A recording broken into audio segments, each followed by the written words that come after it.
নমস্কাৰ ৰাম ৰাম বন্ধুসকল, সকলোৱে আপোনালোকে ভালে আছেনে? মই আজি চাহপাত বাগানৰ বিষয়ে অলপমান আলোচনা কৰিবলৈ আহিছোঁ। এই ভিডিঅ'টো সম্পূৰ্ণৰূপে চাই যাব। চাহপাত বাগানত যি লাল পোক লাগে, সেই লাল পোকৰ সমস্যা সমাধান লৈ আহিছোঁ। ঘৰুৱাভাৱে হওক বা কেমিকেল ইউজ কৰি হওক, আমি লাল পোক বাগানৰ পৰা আঁতৰাব পাৰোঁ। লাল পোক লাগিলে বাগানত প্ৰডাকশ্যনো কমি যায়। এই চাব পাইছে আমাৰ চাৰিওফালে কিমান ধুনীয়া বাগান। লাল পোক এটা ডাঙৰ সমস্যা আমাৰ চাহপাত খেতিয়কৰ কাৰণে। এই চাক এটা দুটাকৈ লাগিছে গছত, এই বাগানখনলৈ চাক এটা দুটাকৈ লাগি গোটেই বাগানখনত ভৰ্তি হৈ যাব। এই সমস্যাটো সমাধান কৰিবলৈ আমি কিছুমান ঘৰুৱা উপায় ব্যৱহাৰ কৰিব পাৰোঁ, আৰু কিছুমান কেমিকেলো আছে। এই কেমিকেলো ব্যৱহাৰ কৰি লাল পোক আঁতৰাব পাৰি। চাওক, আমি সকলোৱে চাহপাত বাগানৰ ওপৰত নিৰ্ভৰ কৰি চলি আছোঁ।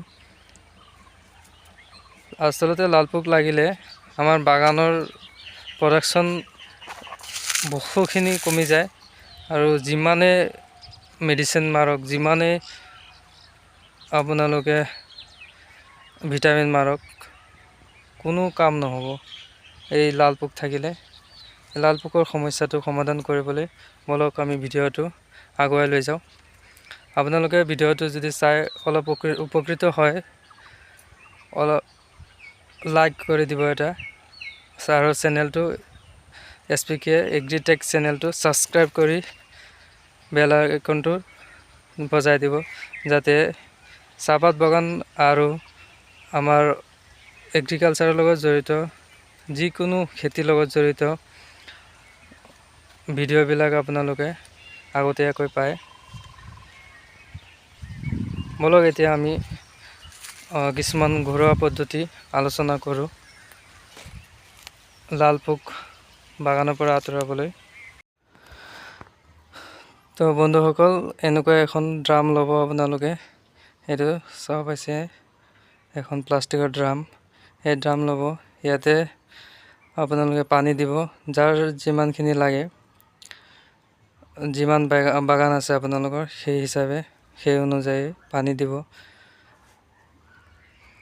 আপোনালোকে গোমূত্ৰও দিব পাৰে, আৰু চাদা দিব, লগতে শুকান মাছৰ গুড়ি যিটো আছে সেইটো দিব।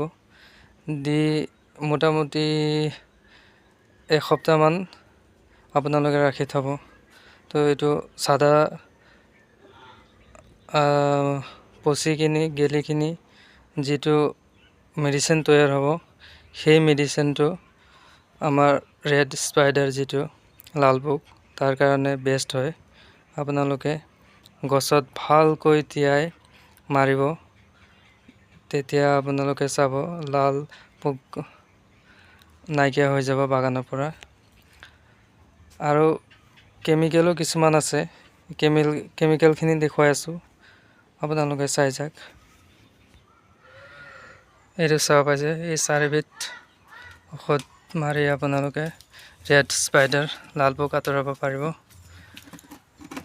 এইটো এখন আছে, সেইটো চাওক, মেডান বুলি লাল পোকৰ কাৰণে বেষ্ট ঔষধ এইটো।